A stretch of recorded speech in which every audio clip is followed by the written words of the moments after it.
has been firing missiles at Israel every single day since this war began.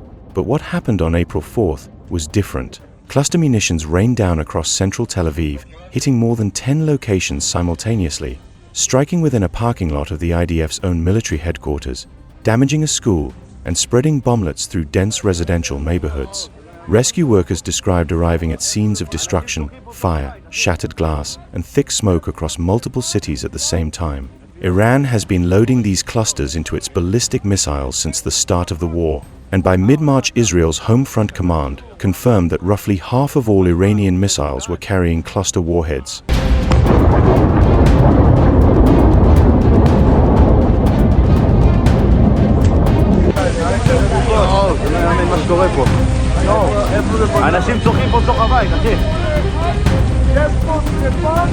Human Rights Watch called the attacks on civilian neighborhoods a violation of the laws of war. Israel's foreign ministry wrote to UNICEF describing it as a war crime and said children were among the victims. Iran continued firing anyway. On April 4th, the scale of what hit Tel Aviv and its surrounding cities was unlike anything seen in this conflict so far. Cluster submunitions landed across Tel Aviv, Ramat Gan, Givatayim, Bnei Brak, and Petah Tikva in rapid succession. Residential buildings took hits. Vehicles were destroyed. A school was damaged. Fires broke out across multiple sites simultaneously, stretching emergency services across the metro area at once. 2 bomblets from a single Iranian missile struck within the parking lot of the Courier, which is the IDF's main military headquarters in the heart of Tel Aviv, sitting alongside dense civilian infrastructure in the middle of a major city. A senior MDA medic on the scene described arriving to find destruction, fire, shattered glass on the floor, and a lot of smoke. Over 10 impact sites were confirmed across the attack wave, with 6 people wounded, including a seriously injured woman in Petah Tikva.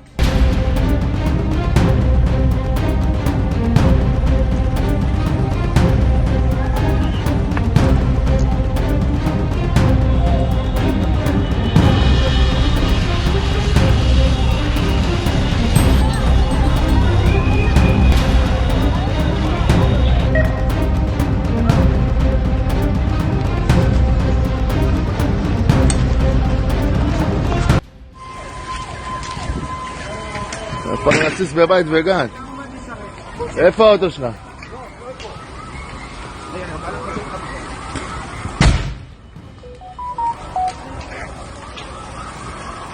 What made the Courier strike particularly significant is what that building represents. The Courier is not just any base.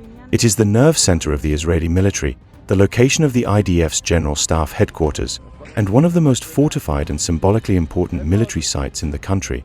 Iran claimed it was deliberately targeting it. The IDF confirmed the hit but noted no injuries at the base itself due to the way the bomblets scattered. The proximity was what mattered. Getting cluster munitions within a parking lot of Israel's military headquarters in the middle of Tel Aviv in broad daylight was a message as much as it was an attack.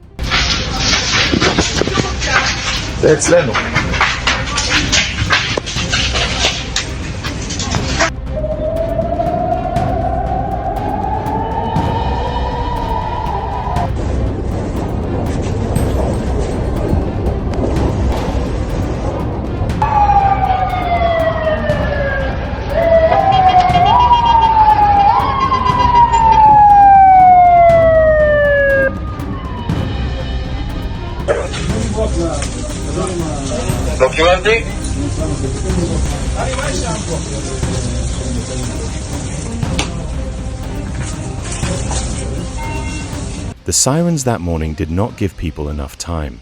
Israel's system is designed to provide roughly 90 seconds of warning after a missile launch is detected, which is enough time to reach a shelter if you are close to one and moving immediately. But the cluster warheads complicate that. Because the missiles break apart mid-flight before reaching the target, the early warning systems face a harder tracking problem. And once bomblets begin falling across multiple city blocks simultaneously, the danger zone becomes much harder to define. Residents in the affected neighborhoods described hearing explosions in rapid succession from different directions, which is a fundamentally different experience from a single missile impact. Iran has now carried out over 450 attack waves against Israel since February 28th.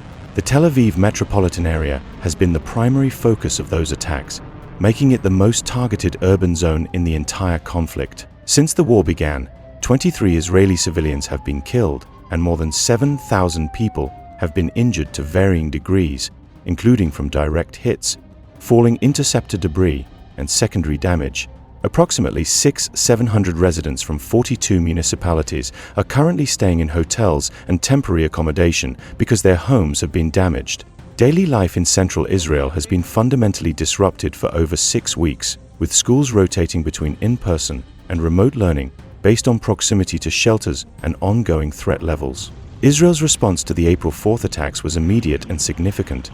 The Israeli Air Force carried out strikes on petrochemical facilities at the Moshar Special Zone in Iran's Khuzestan province, which the IDF said were used to manufacture materials for the very ballistic missiles being fired at Israeli cities.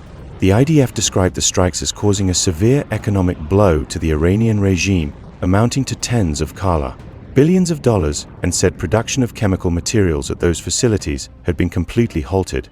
That same day, Russia's state nuclear company, Rosatom, evacuated 198 of its workers from Iran's Bushehr nuclear power plant, the latest signal that even countries with close ties to Tehran were quietly pulling personnel out as the targeting of infrastructure intensified. What is becoming clear as this conflict extends past 6 weeks is that Iran's strategy in Naya, targeting Israeli cities, is not primarily about achieving military objectives through individual strikes. No single missile, even one that hits near a military headquarters, is going to change the war's outcome. What Iran is doing is sustaining a constant state of alarm across Israeli civilian life, forcing millions of people to structure their days around air raid sirens, shelter runs, and the possibility of bomblets falling through their windows. That pressure, sustained day after day, is a psychological and economic weapon in its own right. And the shift toward cluster munitions, which scatter unpredictably and leave unexploded ordnance in residential areas, suggests Iran is deliberately trying to maximize that pressure rather than minimizing civilian impact. Israel has vowed to keep hitting Iran harder in response. Neither side is showing any sign of pulling back.